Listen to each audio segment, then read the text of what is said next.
नमस्कार, मी सी रोहन रमाकांत पिंगळे. माझ्या सी रोहन पिंगळे या यूट्यूब चॅनलवर आपल्या सर्वांचं मनपूर्वक स्वागत. सुप्रभातम. सुरुवात करूया आपल्या मेडिटेशन व्हिडिओ आणि चिंतन डे 73ला. हाताच्या मुद्रा अशा, डोळे बंद करायचे आहेत, सरळ ताठ बसायचं आहे, पाठीचा कणा एकदम सरळ, चेहऱ्यावरती स्मित हास्य आणि सर्वात प्रथम आपल्या आई वडिलांना वंदन करायचं आहे, नमस्कार करायचा आहे आणि त्यांना धन्यवाद द्यायचे आहेत. आम्हाला जन्म दिल्यापासून आज तागायत आमच्यासाठी तुम्ही जे काही केलं, जे काही करत आहात आणि पुढेही जे काही करणार आहात त्यासाठी मनापासून धन्यवाद धन्यवाद धन्यवाद.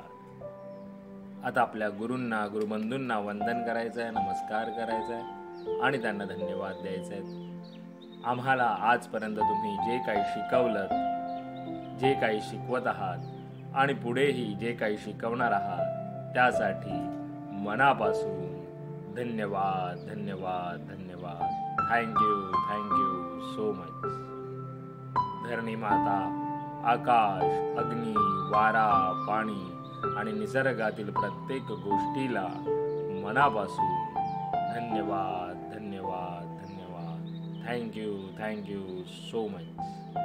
आम्हाला मिळत असलेल्या 2 वेळेच्या पोटभर अन्नासाठी आणि त्या प्रक्रियेमध्ये असलेल्या सर्वांना मनापासून धन्यवाद धन्यवाद धन्यवाद. Thank you so much. माझ्यामध्ये सतत सकारात्मक ऊर्जा, सकारात्मक विचार येत आहे. जी काही नकारात्मकता आहे ती पूर्णपणे निघून जात आहे. मी आनंदी आहे, मी सुखी आहे, मी निरोगी आहे, मी यशस्वी आहे, मी सर्वांचा सन्मान करतो आणि या सगळ्या गोष्टींमध्ये पूर्ण युनिवर्स मला अविरत मदत करते आहे आणि त्यासाठी या पूर्ण युनिवर्सचे मनापासून धन्यवाद धन्यवाद धन्यवाद. Thank you so much. आता आपण ओंकार ध्यानाला सुरुवात करूया.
आपण थोडा वेळ भ्रामरी प्राणायाम करूया. दोन्ही अंगठ्यांनी कान बंद करायचे आहे आणि ओंकार ध्यान करायचं आहे. याच्याने आपल्याला स्मरणशक्ती वाढायला मदत होते.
आणि आता आपण गणपती स्तोत्र म्हणूया. श्री गणपती स्तोत्र. साष्टांग नमन हे माझे गौरी पुत्रा विनायका, भक्तीने स्मरता नित्यायुगामार्थ साधती. प्रथम नाव वक्रतुंड, दुसरे एकदंत दे, तिसरे कृष्ण पिंगाक्ष, चौथे गज वक्रदे, पाचवे श्लंबधर, सहावे विकट नावदे, सातविघ्न राजेंद्र, आठ धूम्र वर्णदे, नववे श्री बालचंद्र, दहावे श्री विनायक, अकरावे गणपती, बारावे श्री गजानन, देवनावे अशी बारा, तीन संध्या मने नर, विघ्न भीती नसे त्याला, प्रभो तू सर्व सिद्धी दे. विद्यार्थ्याला मे विद्या, धनार्ध्याला मे धन, पुत्रार्थाला मे पुत्र, मोक्षार्थाला मे गती. जपता गणपती स्तोत्र सामसत फळ, एक वर्ष पूर्णता मिळे सिद्धीन संशय. नारंदानी रचलेले झाले संपूर्ण स्तोत्र, हे धनाने मराठी अनुवादिले.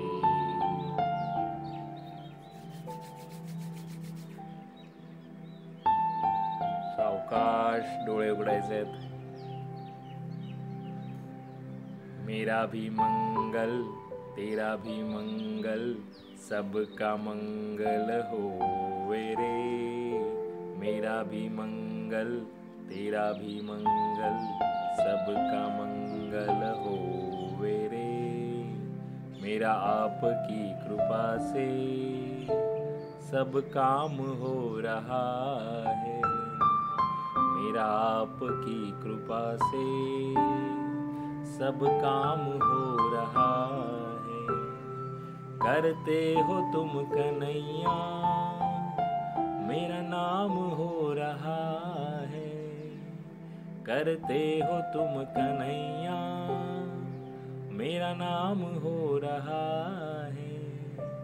मेरा आपकी कृपा से सब काम हो रहा है. हे ईश्वरा सर्वांना चांगली बुद्धी दे, आरोग्य दे. सर्वांना सुखात आनंदात ऐश्वर्यात ठेव. सर्वांचं भलं कर, कल्याण कर, रक्षण कर, आणि तुझे गोड नाम मुखात अखंड राहू दे. धरणी मातेला नमस्कार करायचा आहे.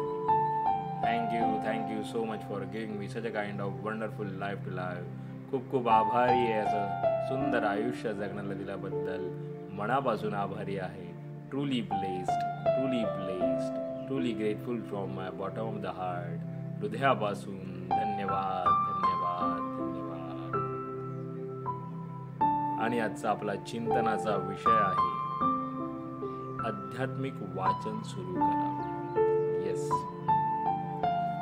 वाचन तुम्ही जे करता त्यामध्ये आपलं आध्यात्मिक वाचन असणं फार फार महत्त्वाचं आहे. त्या आध्यात्मिक वाचनामुळे आपण आतून एवढं छान फील करायला सुरुवात होते की जो आपण डिटॉक्स करायला म्हणतो ना, फिजिकली जसं आपण काही करतो, मेंटली आणि तुम्हाला आतून डिटॉक्स व्हायचं असेल तर आध्यात्मिक वाचनासारखं दुसरं छान उपाय नाही.